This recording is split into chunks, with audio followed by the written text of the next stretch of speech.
Okay, alright. Hello everybody, this is pt.21 and welcome back to some more Miles Edgeworth's Turning Investigations, Turnabout, Ablaze. In the previous episode, we had found a contradiction in Francisca's testimony, and for this situation, any contradiction is going to be good at this point. The number of flowers is inconsistent, so that's what we are going to investigate, get the flower pot. I know, it's strange, isn't it? But not really. Let's get to this. So, if you like what you see, leave a like down below, comment if you have anything to say, subscribe to me if you haven't already, and share with your friends so they can enjoy this for themselves. Alright, seems that... Let's look at the watering can.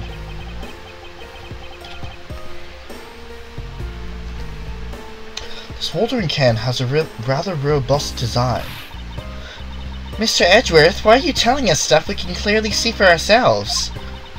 Plus, if you keep wasting time talking about that, Miss Von Karma's gonna get arrested. Ugh. Better examine something else. Fine, let's examine the flowers, Kay.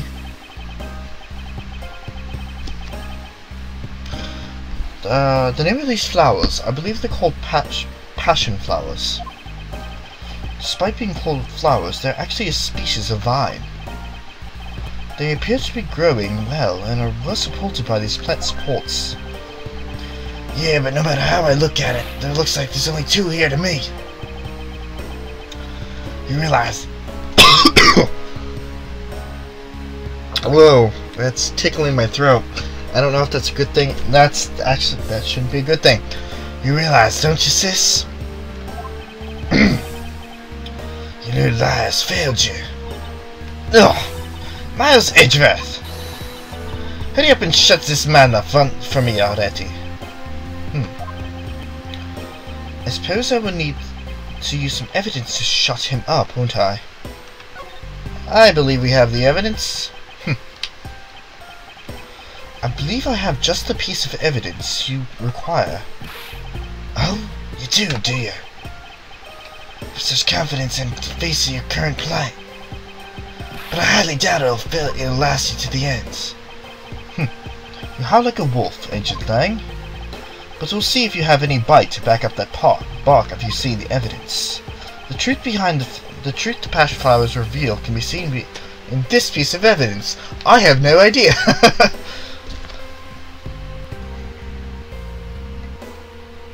Ugh.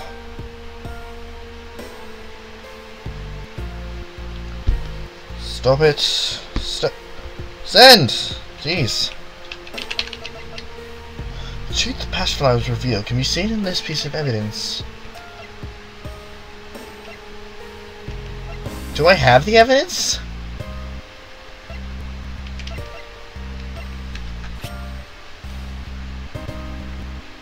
There is some dirt on the tips. I wonder. Only one way to find out. Take that! Yes! I was right. Shi-na, who was supposedly in Babel the entire time, had these hair sticks on her. They look exactly like the plant supports in this flower box. In other words, I believe it can be said that these hair sticks are in actuality supporting sticks for the passion flowers. I'm sorry, I'm not getting the accent down today. I don't know. And so what? Is this really all that important to the case?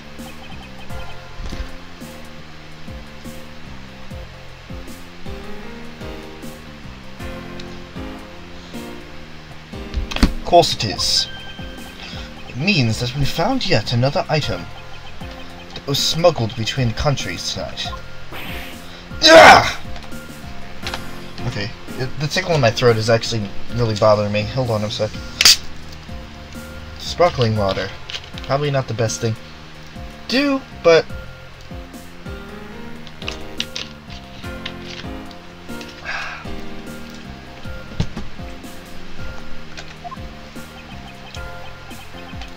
Think about it logically, Agent Lang. These sticks were originally in Ablaze, but somehow they wound up in shi-na's hands, who was in Babel the whole night. So make no mistake, These sticks were smuggled somehow, just like the knife in the statue. Ugh. Very well then. I want to hear from you exactly how this wound up in Babel. How did these support sticks find their way to Babel, and why? There must be some reason as to why they ended up there. Aha! So that's why. Agent Lang, if you would please just take a look at this and please tell me its shape. Just another stick, isn't it? And so it is, but the shape of the support sticks is what's important. For when they're used with something in this room, that's when it all comes into focus. And the object that completes the picture when used with the support sticks is... What? Oh.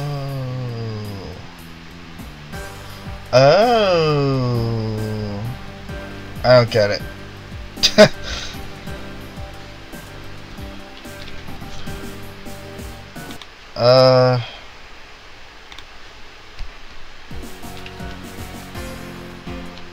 I wanna say the spear?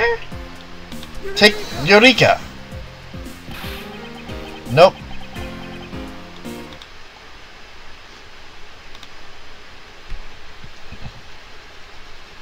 Oh, come on, I loaded it from the... I guess the first recall always has to go longer. Okay. Let's not be stupid about this. Eureka! Nope. Nope.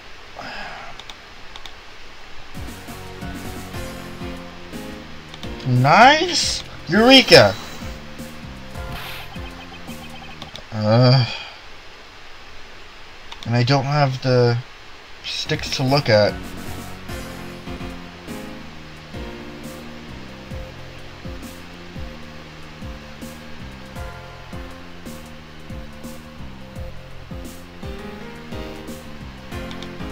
The flower. Eureka.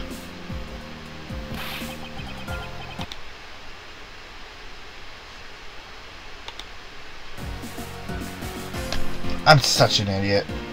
Eureka! I'm such an idiot. That crossbow. Wait, you're not really suggesting.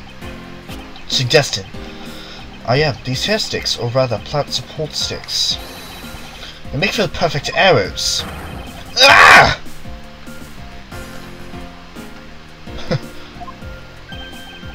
I've done it. I found the common thread that connects the two offices. But this thread has yet to be completely untangled. Even using the arrows, how does this explain how the statues were transported? Furthermore, who could it have been who fired these sticks as arrows? There must be a common thread that ties all these things together. Not so fast. Mr. Prosecutor, hold up a sec. You realize what happens when you tie a statue to an arrow, right? They don't fly at all. Oh, going right into the next testimony. Border Crossing Part 2. Sababa's statue was draped up in the Yadagras's clothes and shot over here. If you fired the arrows from the side, they wouldn't go far without statues tied to them. I don't think I need to tell you that the primitive statues didn't sprout wings. You're a realist after all, aren't you? Primitive statues didn't sprout wings. Huh. Of course they didn't. Glad you understand. I feel much better already. I was afraid for a second that you were unaware of that crucial fact. It's only crucial because you're under the belief that wings are necessary to this equation. What? You need to free your mind a bit more and let it fly like a bird on the wings. Primitive statues flew, but not on a wing.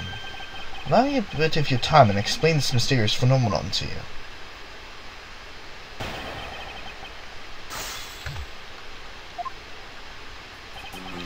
So Babel's statue was draped in the Autogrosser's clothes and then shot over here?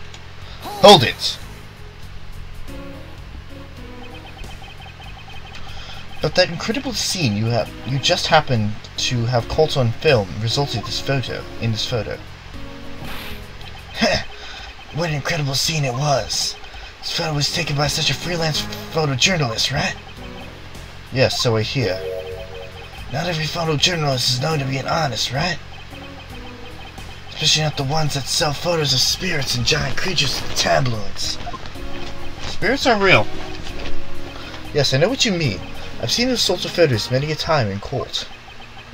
But there have been times when those photos have turned out to be telling the truth. Bridge. If you ever stood in a court of law, you would know that it's entirely plausible. Ha!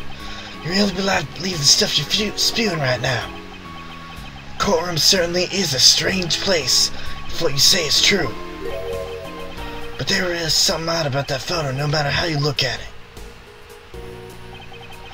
Even if you fired the arrows from the side, they wouldn't go very far with the statue tied to them. Alright, let me look at the evidence again.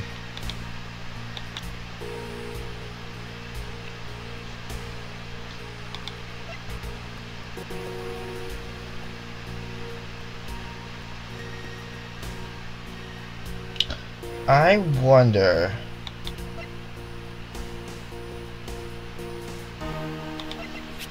The wire. I wonder. I don't think I have the right testimony for it yet, though. Hold it! But we are in agreement that an arrow by itself would reach the other side, correct? But just the arrow by itself is pretty meaningless, don't you think, Mr. Prosecutor? Because the things they wanted to smuggle were a lot bigger than that. No, that's not necessarily true. What?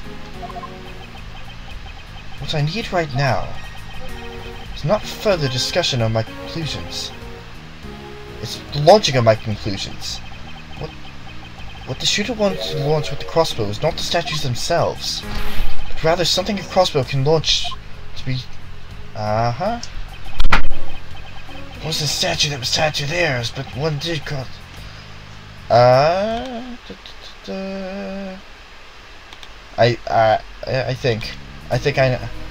really think it's the wire.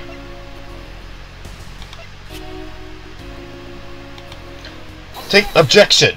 Yes.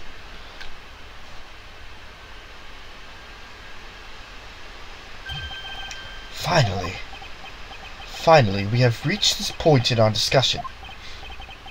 For I present to you that which was carried by the arrow from the crossbow. I get it now, Mr. Prosecutor. I can see exactly what you're trying to say. You're saying that the wire was tied to an arrow then shot in Mr. Coach's office. All the way from the 5th floor of the Ablaze Embassy down to the 3rd floor of the Ablaze Embassy. And then fired back to you to... Yeah. What you're claiming is really what happened. See how the alabaster prima deck statue could be moved. Gravity could use to move the statue down the wire from the 5th floor to the 3rd floor.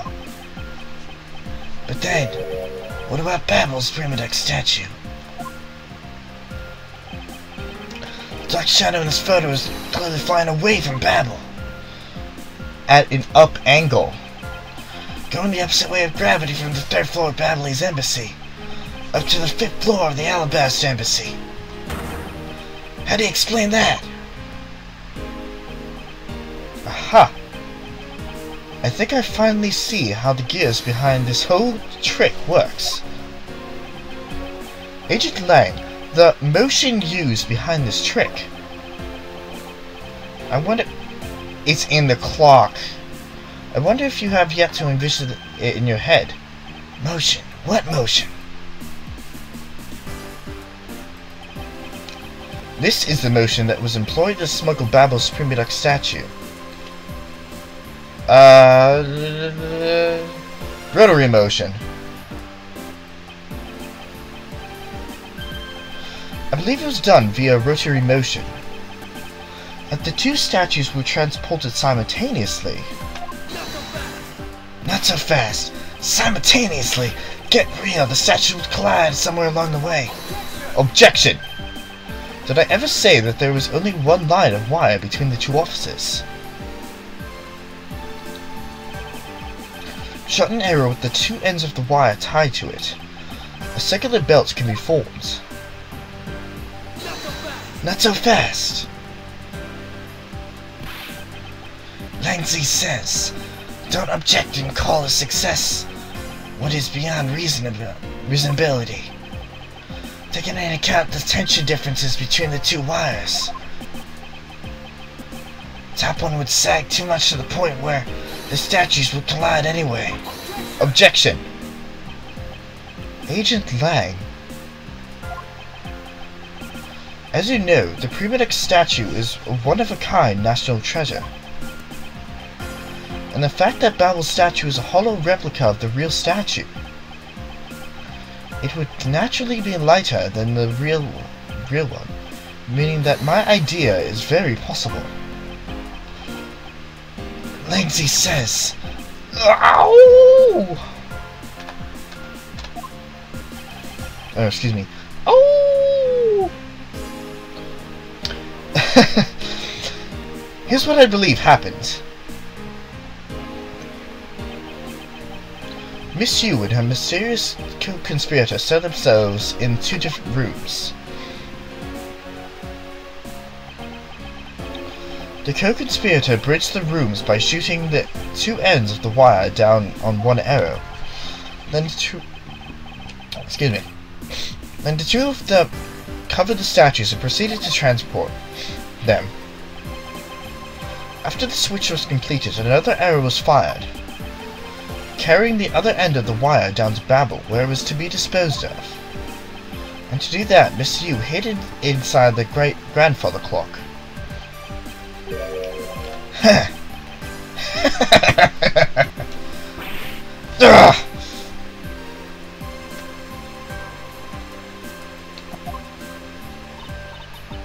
This proves that's right, Agent Lang.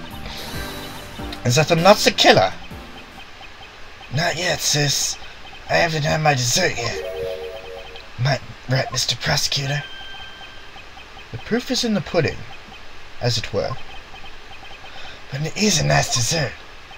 So you think you can do it? Can you prove that's what you said is what happened? Because remember, if you can't, I'll be taking a certain someone back home with me as a souvenir. I agree that as long as there is no proof, my hypothesis remains just that. However, what I have laid out is no mere hypothesis, for there is one more piece of evidence. One more. This should be interesting. I think I have a piece of evidence that will turn your hypothesis into fact. Well then, let's see it, Mr. Prosecutor. The thing that made it possible to create a circular belt out of a length of wire, I believe that is right here in this very room. Yep, I know exactly where it is. What made the circular belt transport method possible? Take that! It's like you dropped another bomb on us again. The last piece to the trick are the two pulleys. Precisely, ceiling fans double as pulleys in this case. And thanks to that fact, there is one installed in each office. And the ceiling fans made for the perfect pulley set were... Ooh! I love this. It's not Confess the Truth, but it's just as good. Da, da, da, da, da. It's better in fast motion. Go and look it up for yourself. The ceiling fans made for the perfect pulley set. Yeah, whatever. I'm screaming. I'm screwing up words.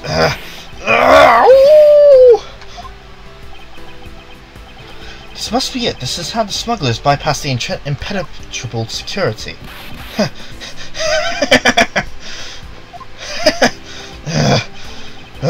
You really saw something else, Mr. Prosecutor. Bet you figured it all out already, haven't you? You know who the big hotshot is that set up this real-life stage show is, don't you? The person who set up this rather large and complex stage show. Used to be someone who had the full knowledge of the existence of a ceiling fan in most Ablaze and Ablaze offices, and that passion flowers support sticks should be used as arrows. The real mastermind behind this case. Well, don't you dare make this wolf wait for his food. Why are you so hesitant, Miles Edgeworth? If you can't say who it is, why don't you present something like you always do?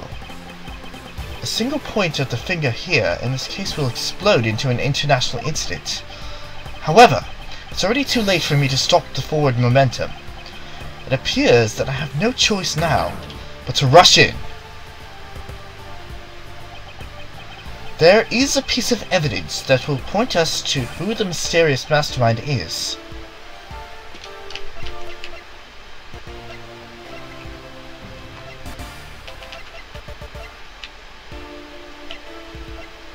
I know who it is. I know who it is. I just need to... What was the evidence? No. No. There's no way we would use the trump card this early. Take that! Yeah, I thought so.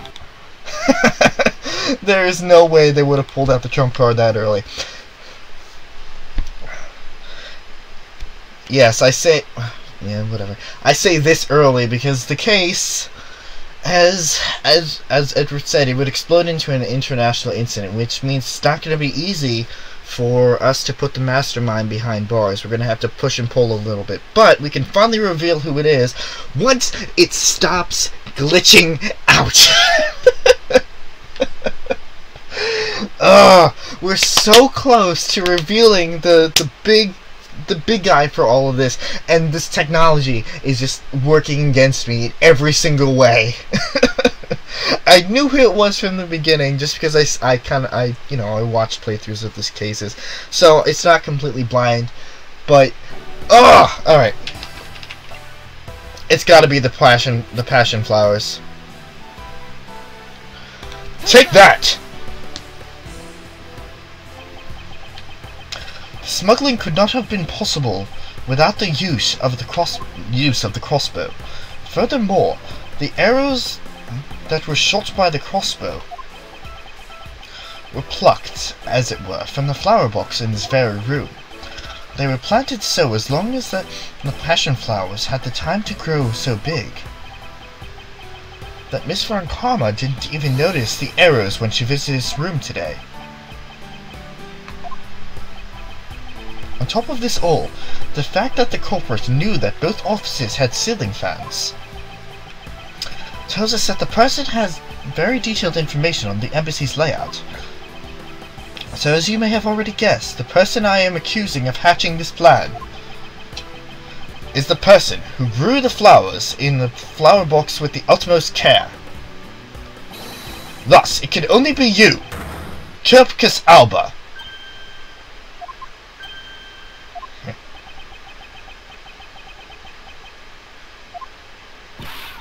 Are you out of your mind, Miles Edgeworth?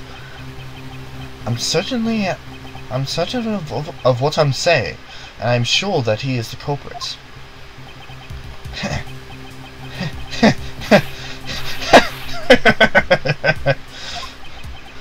Tell me, Mr. Prosecutor, what was the ambassador trying to accomplish by doing this all that stuff you just said? Why in the world would he use a trick like that? I understand your need to doubt me. However, there is one thing that stands out to me as very odd. Just one thing, The one single end result Ambassador Alba sought to obtain. If we were to examine the focus of this complex trick, I believe we will finally find the answer out to everything.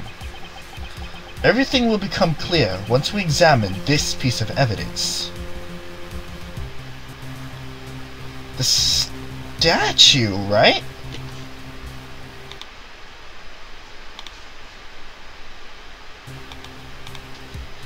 Oh my god, what? Alright. Fuck it, we're gonna keep going.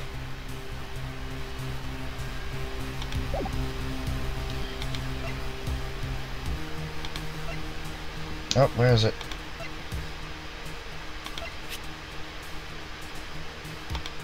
Take that. I would fully understand the reasoning had the situation been the reverse. However, to go through the trouble of swapping the real primitive statue for the fake, I sense a very shady reason for such a bizarre action, and who better to ask for that reason than King Primadux himself? I see. Ambassador will be examining that statue now without your permission.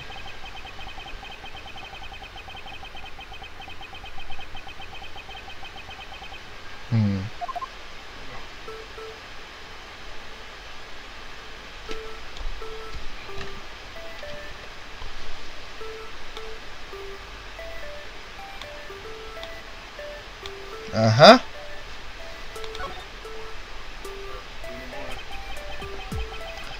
These are Mr. Cochin's fingerprints. The fact that they're on here suggests that this statue once belonged to Babel. So it was smuggled from, wait, we already did this. Whatever.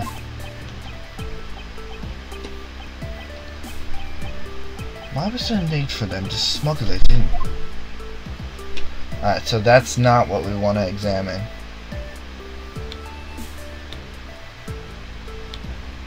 Something on the back?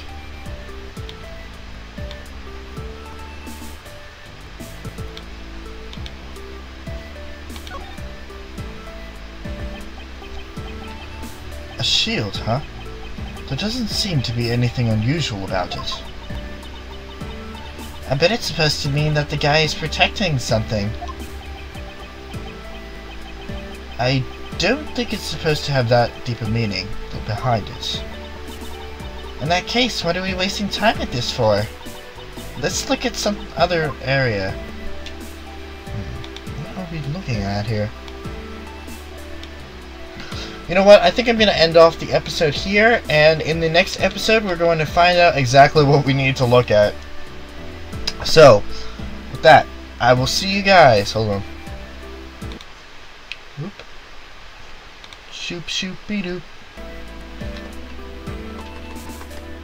It won't let me say that there. Alright, I will see you guys later.